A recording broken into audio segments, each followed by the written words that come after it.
Hi, I'm Rick Hofling. At United Airlines, we believe that all citizens need to be informed about the important issues that affect their lives and their communities. That's why we're proud to support the Make a Difference programming produced by the Caucus Educational Corporation and their partners in public television. This special edition of One-on-One with Steve Adubato is brought to you from the Tisch WNET studios at Lincoln Center. Funding has been provided by United Airlines, Investors Bank, Holy Name Medical Center in Teaneck, New Jersey. Healing begins here. Health Republic Insurance of New Jersey, Fedway Associates, Partners for Health Foundation, partnering to make our communities healthier, better places to live. And by ADP, a comprehensive provider of human resources technology and services.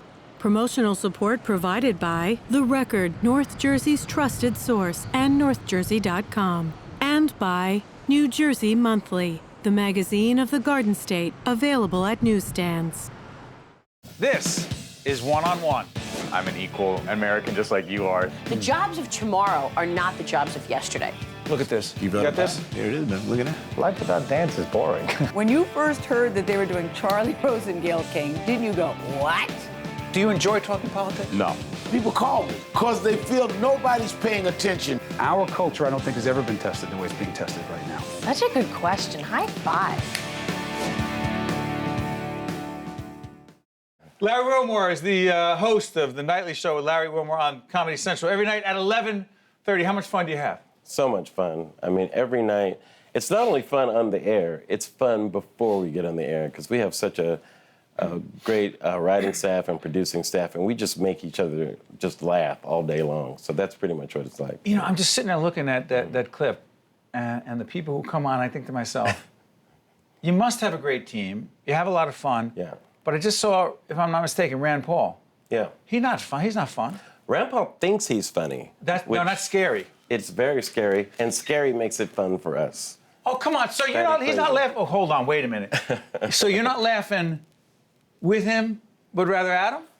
I don't know if anyone could claim they're laughing with Rand Paul. That's just not something exclusive to me, you know. I actually did this thing for the congressional, it was like the White House Correspondent Center. It was the Congressional Correspondent Center, and Rand Paul spoke first. He did not get one laugh. It was hilarious. Was he trying? He was trying, and it was so sad.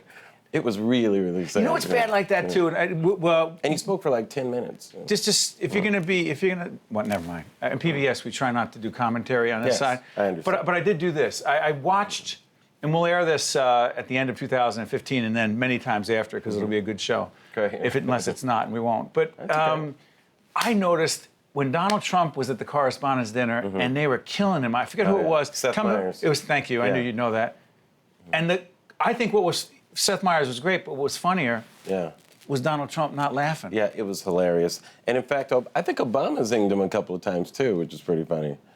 Obama is funny. Hilarious. Why? Does he just get it?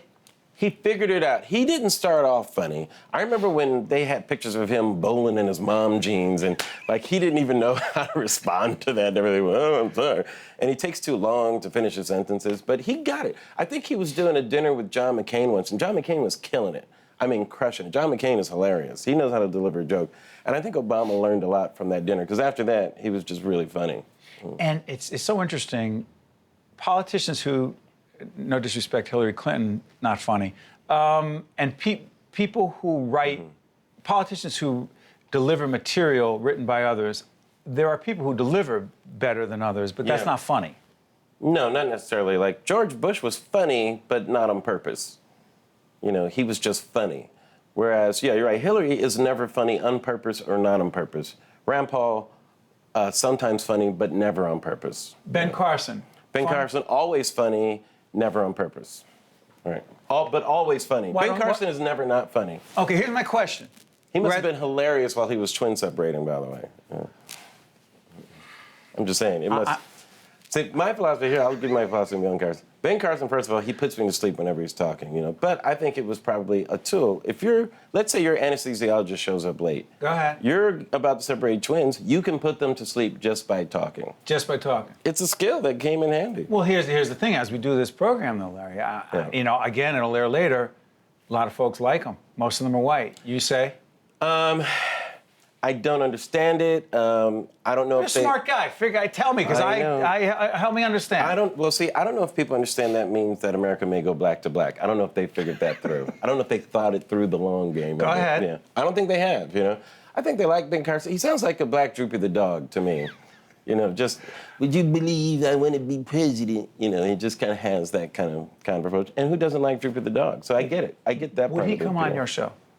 I don't know. I would love to have him on. I would love to speak to Ben Carson. That'd be great. What would you do with him? First, I would examine his gifted hands, because apparently they are gifted. They are gifted. I want to see the hands that separated the twins, and we'd go from there. What would you do with Trump? I'd probably want to have a soul food sit down with Trump. We have these things called soul food sit downs. That's what I did with Rand Paul. Yeah.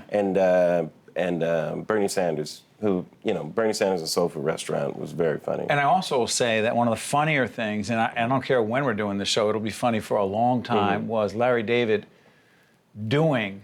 Yeah. That's just funny. He crushed it, yeah.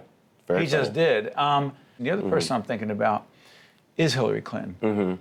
Connecting, not connecting, does she have what it takes to do that? Well, I think there's people who like Hillary already, and then there's people who don't like Hillary already. Those people aren't changing, I don't think. It's the people in the middle, how do you get them? And then it becomes, I think, just a game of alternatives, to be honest with you. I think Hillary's going to win people not based on her personality, but on who they don't want to vote for. Really? I think so, absolutely. So you think a fair number of people will vote for her because I don't want that person? Correct. Ben Carson, Hillary Clinton. I'm from New Jersey. Our governor, as we do this program, Chris Christie, has done a lot of late night television. Yeah. And done very well. Because? Yeah. I think he's polling at 0.4%. I didn't talk about the polls. Okay. I said he's done a lot. Wow. I said he's done great in late night television, I said. Yes. With Jimmy Fallon. He does well. He did well with Letterman when he did it. Yeah. He's good at that. Yeah. Because? See, you're looking at, why are you going to keep looking at me like that? I don't know what your question is. My question is, why does he do well on late night television? I don't know. Christie's kind of personable. He speaks very directly. You know, he doesn't try to sling jokes. You know, Christie is pretty much himself all the time. I think that's a good thing to be if you're competent. You know, which Christie is. You know, he's a very competent guy. When Trump's himself all the time, you get in a world of troubles. So predict. This program airs in, say, March or April of 2016. Will Trump be where he is today? Thanksgiving 2015. I would not be surprised if he was. Because? It's gone on a long time already. For him to be the front runner for, 4 or 5 months now? I mean, the Herman Cain 999 hurricane lasted like 2 or 3 weeks. Why is this different? I don't know. Well, here's the thing. The Republican establishment, or the Republican base, let's say, really hates the Republican establishment. I don't think I've seen anything like that, where a base of a party hates their party. And so I think they're doing all they can to bring in someone who they feel will fulfill the promises that they wish their establishment would do, but who they have no confidence in anymore. And so they end up cannibalizing a lot of their good candidates over like single issues because they feel disappointed. So here's something else I'm curious about. Your career is fascinating. Oh, thank you. Up to this point. Yeah, now it's over. No, getting up to this point has been just amazing. Oh, thank you. With Jon Stewart, your exact title was what? I was the senior black correspondent on The Daily Show. Who came up with that title? That was DJ Javerbum. He was the head writer. We were trying to figure out what is the right angle on all this, and we came up with black correspondent, and it didn't sound right. And DJ said, senior black correspondent. And we just all laughed, and pretty much went from there. Did you do your own stuff, meaning create it beginning to end? No, I worked in collaboration with the writers on the show. So we'd usually get an idea a couple of days before, and I lived in Los Angeles at the time, and I'd call in and we'd talk about it, and then I'd get there, we'd do a couple of drafts, and by the time, right before we'd go on the air, John and I would pretty much go through it line by line. So it's a very collaborative effort. Jon Stewart, collaboratively describe him. Jon Stewart is a frustratingly smart man who you really hate the fact that he ends up being right like 90% of the time. And it's very frustrating because you'll argue with him and say, I just don't think that's right, I'm sorry. And then the next day you go, oh, shoot. He's right again. How does he do that? You know, he's just an incredibly bright guy. But your experience even before that, leading up to that, Yeah. you wrote for In Living Color? That's right. Iconic show. Was it supposed to go on longer? Or did it go on as long as it... The show In Living Color? Yeah. I mean, it's television. You never know. But it was incredible. Yeah, it was a fun show. It was really good. Why weren't you on air on that show? At that point, I had been a performer up to that point, but I wanted to be a writer and producer, so I was really dedicating myself to that at the time. So I wasn't thinking about performing during that time. But did you always know you had on-air ability? Well, I wanted to. I had done stand-up leading up to that, Yeah. and I was a theater major and, you know, performed and all that stuff. So I had done that. For me, it was all about the angle. Like, who are you when you're on television? And if someone else is determining that for you, you're at the mercy of that. So at the time, Hollywood, if you were black, you had to be from the ghetto or urban, as they said, you know. And if you spoke about politics or did ironic or sarcastic humor, you didn't quite fit into that mold. So What are they going to do with you? Exactly. They really don't know what to do with you. And so I figured, well, I should try to control the narrative myself, you know, learn to write and produce rather than wait for somebody to find me, just do it myself. And so that's what I spent my career learning to do. And the Bernie Mac, sorry for interrupting. Sure, no. And the Bernie Mac piece is powerful. Describe thank that. you.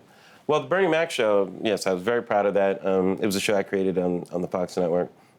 And it came from watching Bernie's act, where he talked about taking in his sister's kids and his struggle with those kids. And the theme... All real. Yeah. All real. It was embellished a bit, but based on a true story. Based on a true story. Okay. But a little bit of embellishment, you know, because you're doing stand-up comedy, right, that kind of thing. And so I thought, man, what a great premise for a show. And I pitched it to Bernie, and he really liked it. And the real theme of the show was children are terrorists, I don't negotiate with terrorists. And that was the basic theme of the show.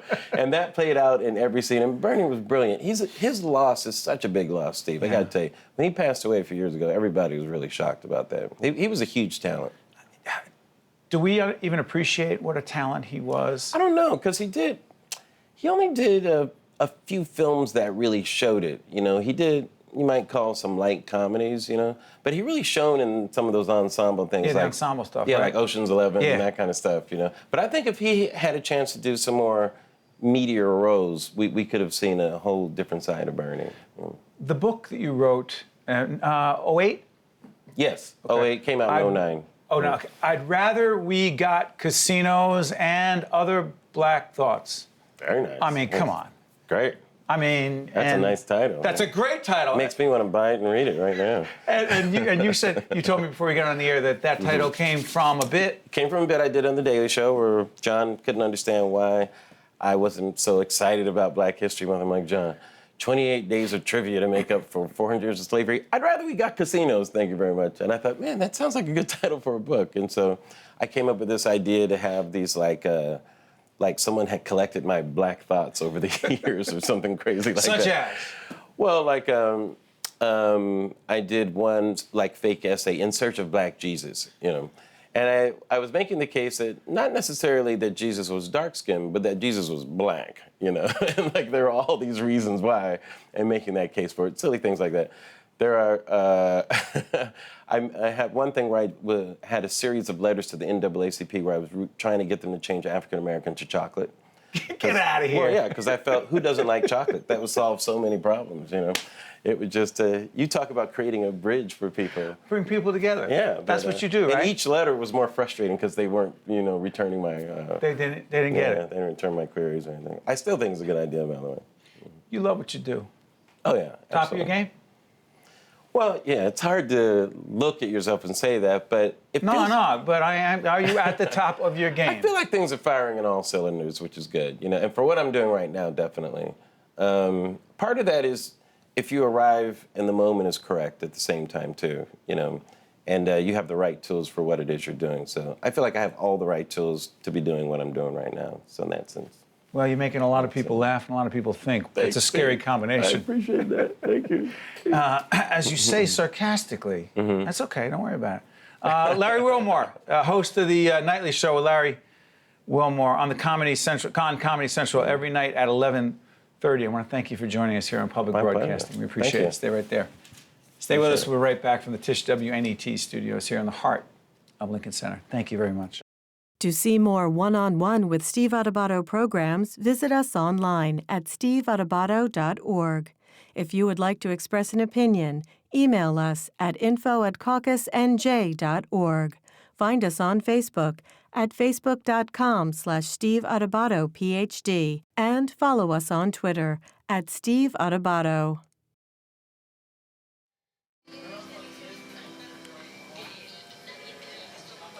And he used to always sit on the unit with his head like this. He didn't really talk to much people. And then when I introduced the music to him, this is his reaction ever since.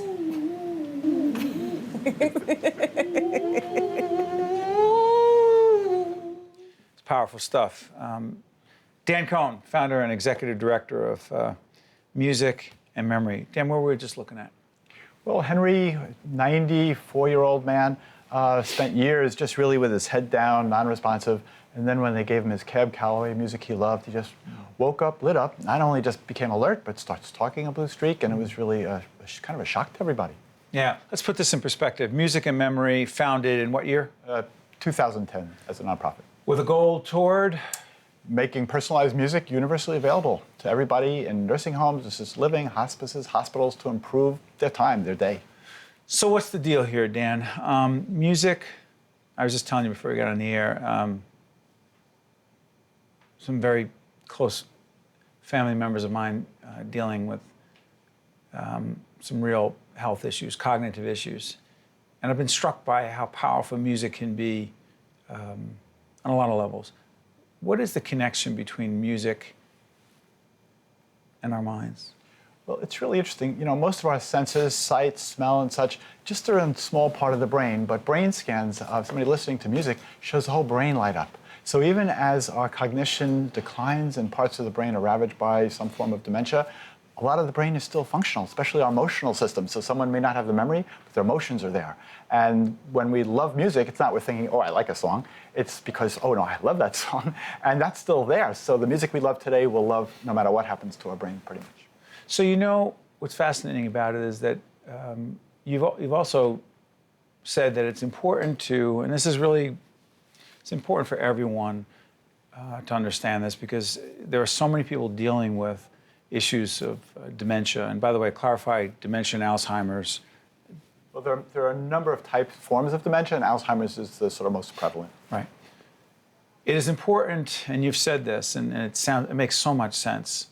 And I only happen to know this because the family member that I'm talking about, I know what he loves, the music he loves. And because I play that music, I see the reaction I get from him.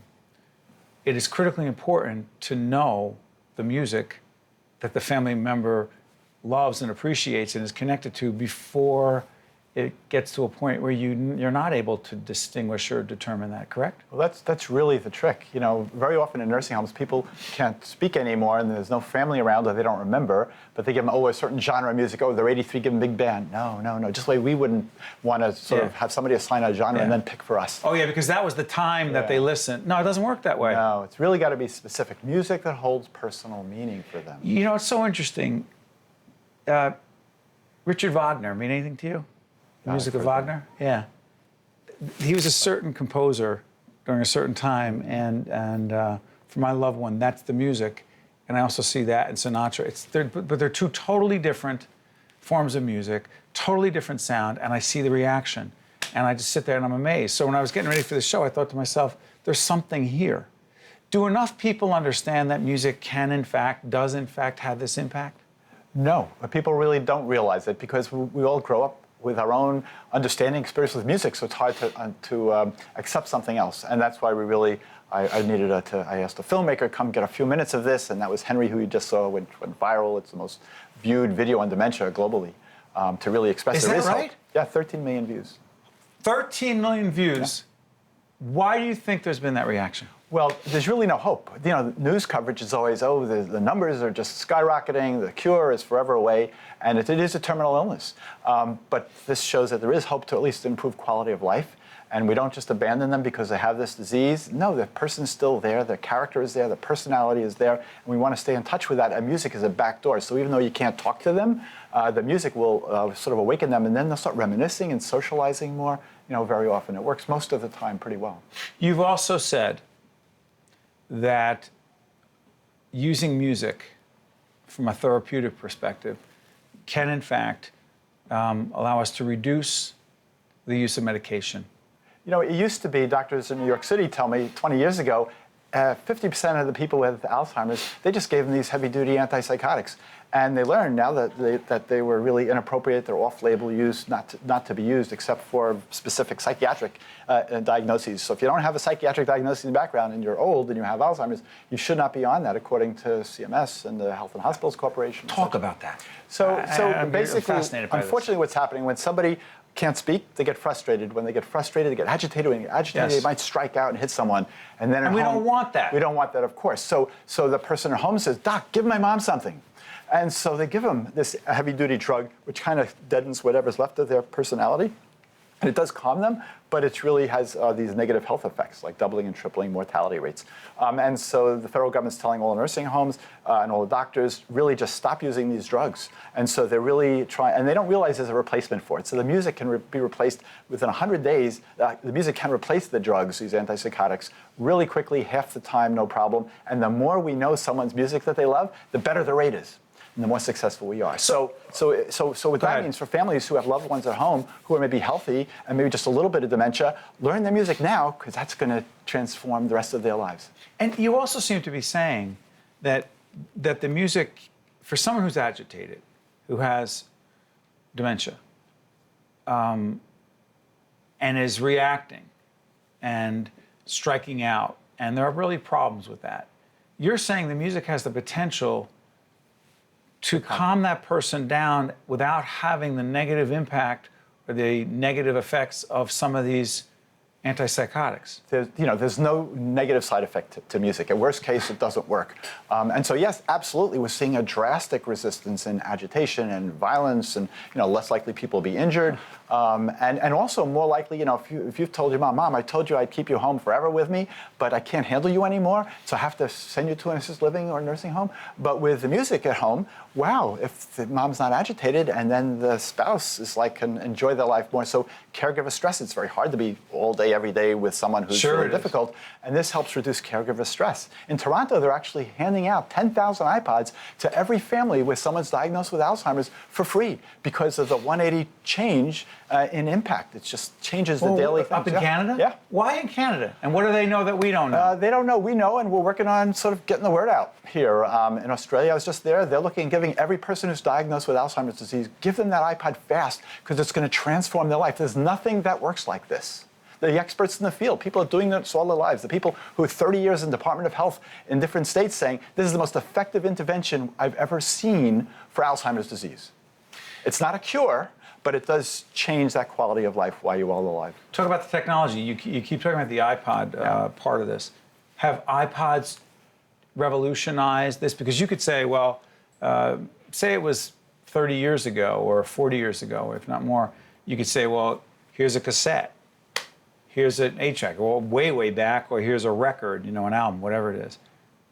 That's cumbersome to some extent, or it seems to be in the world of iPods, but iPods make it much easier? Well, look what's happening today. Young people, we only listen to what we want to when we want right. to. Click, On demand. skip, Pandora. Skip down, I don't want that one, I want another one. That's right. And so, let's bring bring that new capability to the people who are most vulnerable, who we viewed as being technologically phobic. Oh, I don't want a computer, No, we'll do the technology. What music do you love? Here it is. You find it right away. Yep. Real quick, before I let you go, how's the program funded?